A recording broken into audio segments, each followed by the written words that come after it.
On Fridays, we like to look back at the week and look ahead at the next week. And the guy who joins us every Friday is the former senior correspondent at ABC News. Covered the White House for so very long. Great perspective from this guy. How about it for Jim Avila, everybody? Yeah. Good morning, Mark.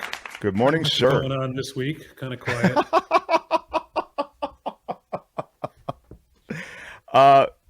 Let me start with the border, and then I'm going to get to the madness that was the CNN town hall with Trump, and then I'll get to the debt thing, as I say, and maybe other stuff as well if time permits. But what's happening at the border now? We had a report about the border from a guy who's covered so much of the border to lead the show. But I wonder if you could reiterate. Please comment in any way you want. But among your comments, I wonder if you could include reiterating how there was a deal, an immigration deal that had been crafted. This is while you were covering the White House, I believe. Right, and covering the border.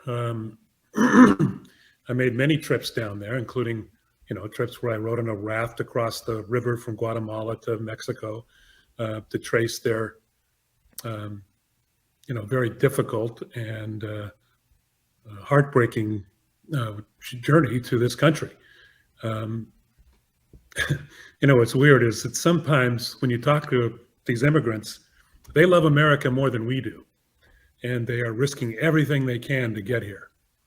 And, when we do a disservice to them, to ourselves, and to humanity, when we do not view this crisis with some humanity. So that's my first and overall comment. And so you know where I'm coming from. Yes. Both sides bitch and moan about the problems at the border. And Republicans will have you think that they are only equally to blame. They are not. They are primarily to blame.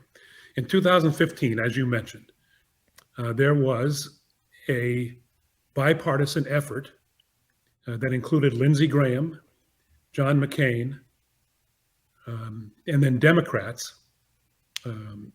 who had developed, with the leadership of Luis Gutierrez, who's now gone from Congress, a comprehensive immigration reform plan that would have included a path to citizenship for those already here and working in your restaurants and doing your gardening, and given them a path to citizenship as long as they stayed law-abiding, that sent billions of dollars to the border, not to build a wall, but to build these balloons and these drones and all kinds of protection at the border, and increase the number of Border Patrol by 3 times.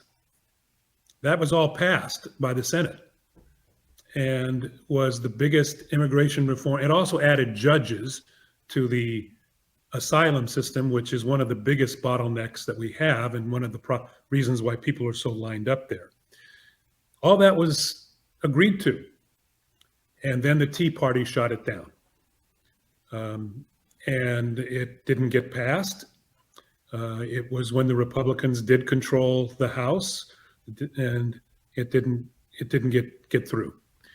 There's been nothing since, and the Republicans haven't really wanted change, even though they moan about what's going on at the border. They have no real plan because they like the fact that they can complain about it and make it a huge issue and show pictures on Fox News of marauding invaders from the South. This works for them. So there's no interest for the GOP to sit down and actually do what Mayorkas, the head of Homeland Security, has been asking them to do, which is to pass comprehensive immigration reform and fix a broken system. What we're going to see at the border now is going to continue to happen as it has for the last 5 to 6 years until comprehensive immigration reform is passed, and it doesn't look like that's going to happen. So what we see now is after the COVID authored Title 42 or 42, whatever it's called. Title 42, right. Title 42. was passed during the Trump administration, which used sort of a back door through the CDC to say that all these immigrants were bringing COVID, so let's send them back to Mexico. And that changed the rule, and they were allowed to send them back to Mexico without due process. So now that's gone because the COVID crisis, as we know, is over, supposedly. Right. So now they can't do that anymore. If a sanctuary person comes to the border and asks for sanctuary, they cannot be expelled immediately. They have to be processed, and the process takes years. So what they've had to do is release them to relatives, to sponsors, and they live in this country and work in this country often while they await 10 years to get their asylum. And you can argue about asylum, Mark, but and I know that this is a long soliloquy, but it's something that obviously I'm impassioned about. These are people who are escaping gangs, violence, political dictatorships, like in Venezuela. There's some of these from Cuba. And not only it's not just a South American problem anymore. These are people coming from Haiti, from the Middle East, where they're escaping totalitarian regimes. And the easiest way for them to get in is to get to Mexico and get into the United States. So that's the situation we're in. And while the Biden administration is doing some things to make deals with Mexico to take some of them back, they've made some special rules for Venezuela and Cuba. I don't see any end to it until they actually address immigration reform. Right. And the 10 years that you just use that as an example, that some are circulating within our society waiting for that trial. Those are 10 of the best years of their lives, given what they're fleeing, as you suggest. And they're working for us. I mean, Right. The farmers in the Midwest and the meat packers in the Midwest are really complaining that they're not getting workers. They don't, they can't, there's no system. Part of the immigration reform plan was to have a workers program where you could get a worker's visa. You could come in and do your job and then go back, after a few months and go back to Mexico and go back and forth. Right now, there's a labor shortage, and Americans, not Native Americans, Americans who have been here for a while, do not want to do those jobs. You don't see Americans doing the gardening or working as a busboy, working in these meat packing plants or in the agricultural fields. That they are not taking anybody's job. They are doing jobs that nobody else wants, and there needs to be a system to fix this. You mentioned the labor and you mentioned the shortages and the push to reform child labor laws in this country to actually allow for young people, 13, 14, 15-year-old kids to work in some of these venues that you've described. I'm talking about slaughterhouses into the agricultural fields, etc. There are aggressive moves to roll back those child labor laws to permit that. And who do you think, and from what pool do you think those 13, 14, 15-year-olds are coming? Americans? No. Yeah. It's those that are crossing the border now. 60 Minutes just did this weekend, last weekend, investigative piece on how there are 12-year-olds and 13-year-olds working right now in these meat packing plants. They saw them, they took pictures of them. There's a huge Labor Department investigation because of it. So it's already going on. It's already they're already being abused, and it's a relatively simple solution. There was a Bracero program, there was a workers program in the past.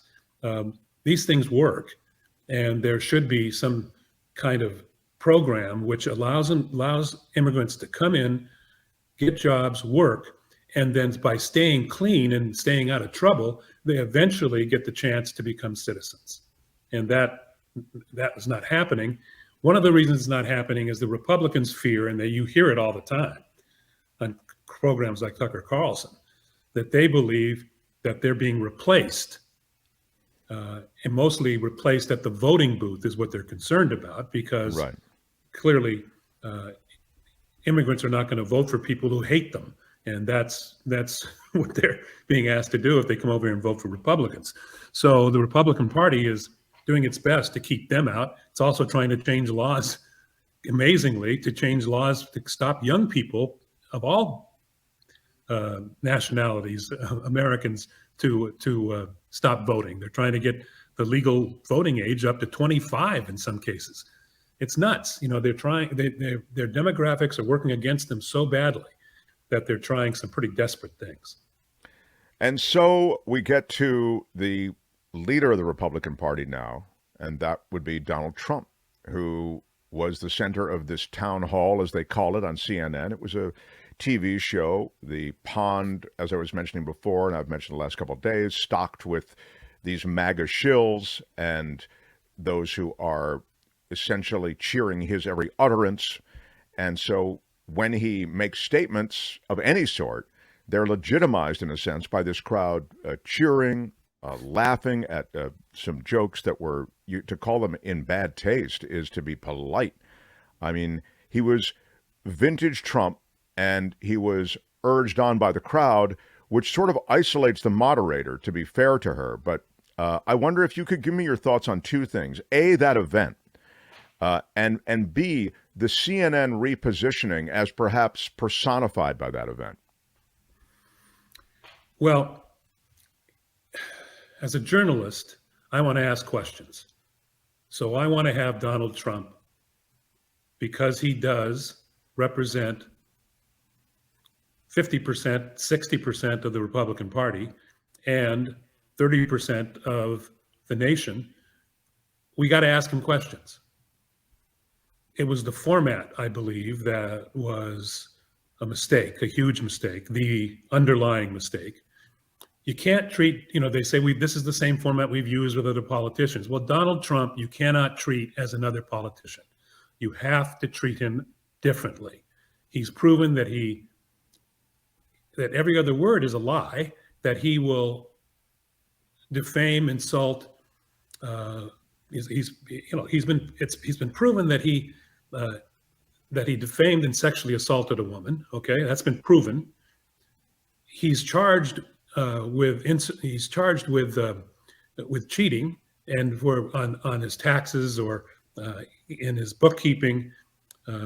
He's lost his right to run a charity. He's lost the right.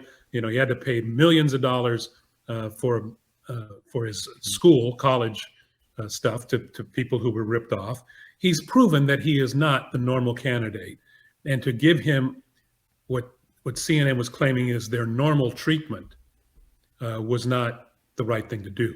They needed to either find some way of having a team of their specialists putting chyrons up underneath every time he lied, which would have been distracting and difficult to do. They needed, secondly, I don't have a lot to criticize about Caitlin Collins. I think she did the best she could. Was she perhaps the best choice? No. CNN employs Chris Wallace. CNN employs Jake Tapper. I mean, even Anderson Cooper, who's not the most penetrating or questioner, might have done a better job. But Collins was not the problem. The problem was CNN set her up for failure. They allowed this man to have a megaphone who doesn't deserve it, and he was able to spew his lies and his vitriol again. Now, President Biden and some Democrats, they get work for them. Biden's tweet was, "You want 4 more years of that?" And that was a smart, I don't know, maybe it's not him, but his people, that was a smart reply. And so it did give us that insight into what we had all tried to forget. And, it's been a pleasure for many of us to get up in the morning and not worry about what is Donald Trump going to say or do today. Unfortunately, this put him back in the forefront. And I don't know what you do about that, because I do think he needs to be questioned. I would have preferred, if it was me and not my friend Chris Licht, who is a friend of mine actually, who I disagree with He's the on guy who this, runs CNN right run now. CNN, right? And he was he came up through local news like many of us. He worked at KNBC in Los Angeles with me, producing or associate producer at a O.J. Simpson show that I was on. So I know him, and I know him well, and I've been in touch with him over the years. But in this case, the decision was wrong. They should have had a sit-down interview, offered him a sit-down interview with no audience on tape, so that they could have fact-checked it and, frankly, edited out the insults, edited out the attacks on E. Jean Carroll. That's what Fox learned, is that they didn't. You can't. If I come on here and start, I know as a broadcaster, if I come on this program, Mark, and I start insulting and accusing people of false things on your program, not only can they sue me, they can sue you if you allow it to happen.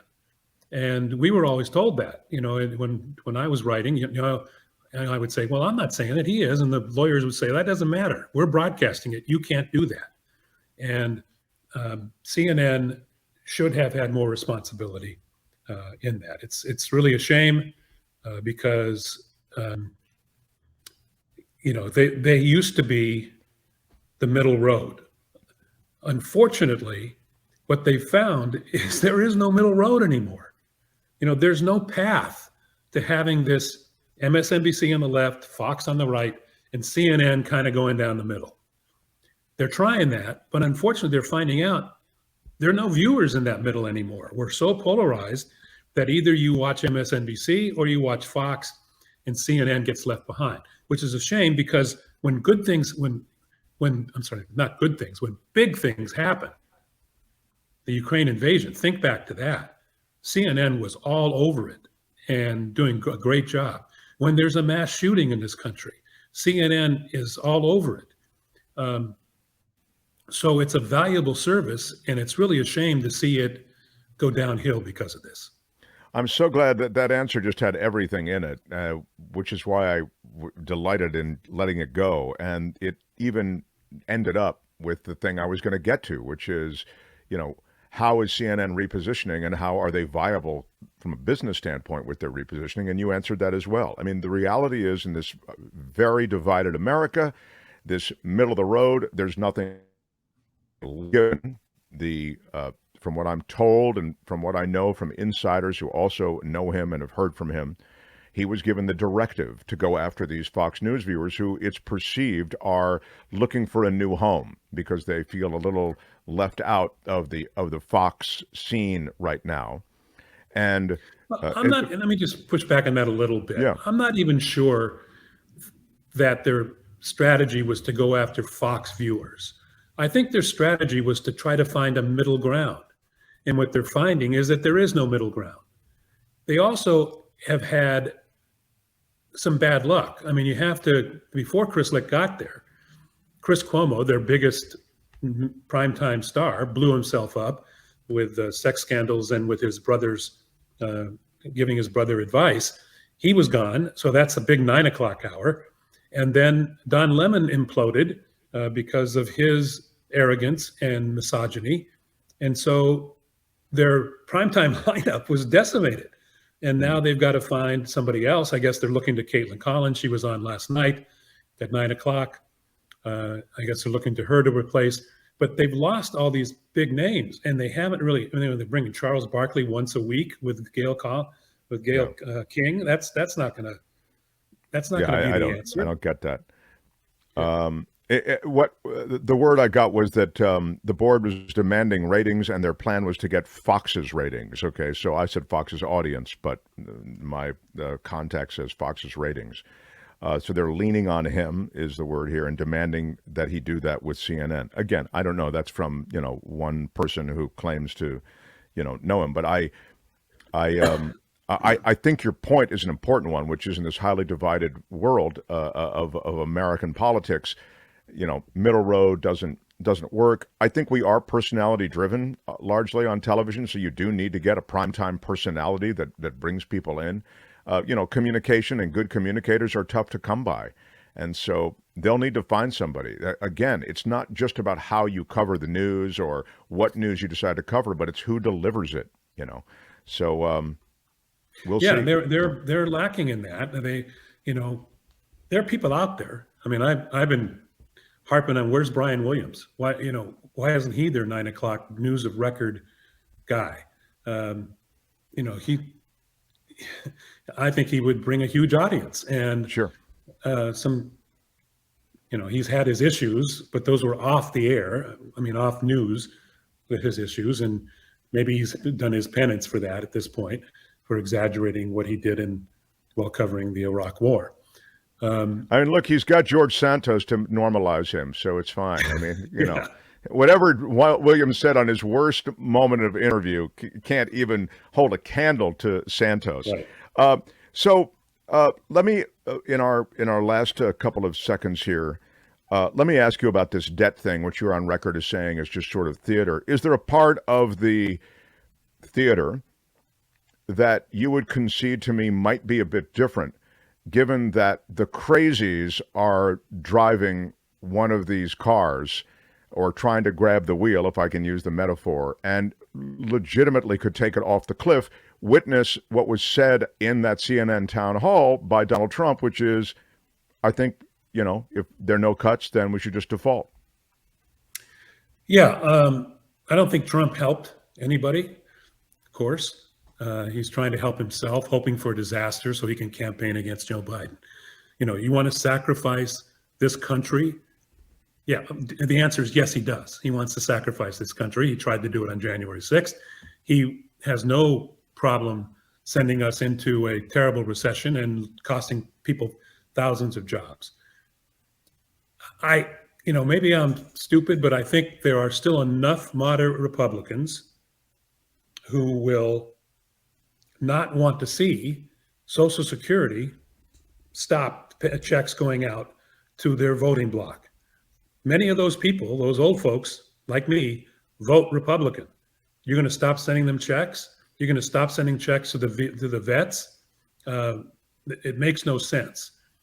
Also, now Joe Biden has this 14th Amendment issue over their heads, where his lawyers have interpreted the 14th Amendment as being that he cannot allow it to happen, cannot allow us to default on the debt, because it's part of the good faith of the United States, and he is, as president, charged with making sure that default doesn't happen. So he may pull that out of the bag, and then let them fight it in court. Is it dangerous? Yeah. We're in uncharted territory. We're in territory where people who don't really care about this country and only care about headlines and lies are in charge of a good part of the Republican Party. Yeah, they care about their personal brands, I think, a lot. Yeah, and they have the Speaker of the House by the short hairs. Right. Hi, Kim. Hi. I wanted to talk, mention something that you had said about editing Trump. Yeah, that came in as a super chat. I wanted to get to it also. So go ahead. I feel like if you, and this is kind of in one of those newsroom ethics discussions that, we all have, that I feel like if you edit him, you really take out what it is to be Trump, and to remind everyone of the ugliness and the badness and here's what we don't want 4 more years of situation going on. So you can't, if you wanted to edit out the laughter or edit out the things he could get sued for again, right. Is that doing a disservice to people who then don't really get the full picture of who he is? Well, it's a good question. I do believe that he should be presented largely unedited, but when he starts defaming people, then I think the broadcaster has a responsibility to take that out. And I would take that out, and I would mention that I took it out. We edited this portion because Trump attacked E. Jean Carroll in the same way he did when he was found guilty of assault and and insulting her. So it's the I think, defamatory nature of the comments as opposed to the offensive nature of the comments. Is that what you're saying? yeah, I'm saying when he starts defaming people, and should we, then there's a bigger question though, Kim, is how often do you allow him to lie over and over about the 2020 election? Yeah. How often do you let him to do that over and over again on your air? I would argue that having him on was a mistake in the first place. You know what he's going to say when he gets I in actually, and I disagree on that. As I've told you before, he's the Yeah. leading candidate in the Republican Party. He leads the field by a lot. He is legitimately the last president of the United States, and for that reason, he deserves.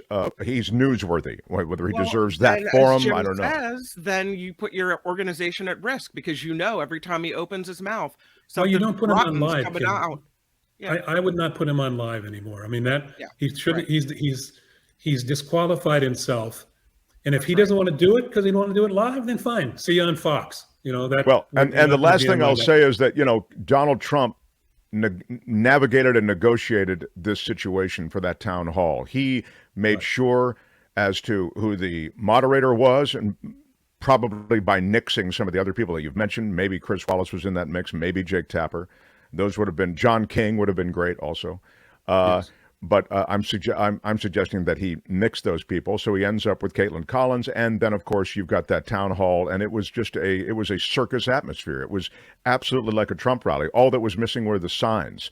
So I felt like there were a lot of other things besides having him on that affected our takeaway on the night.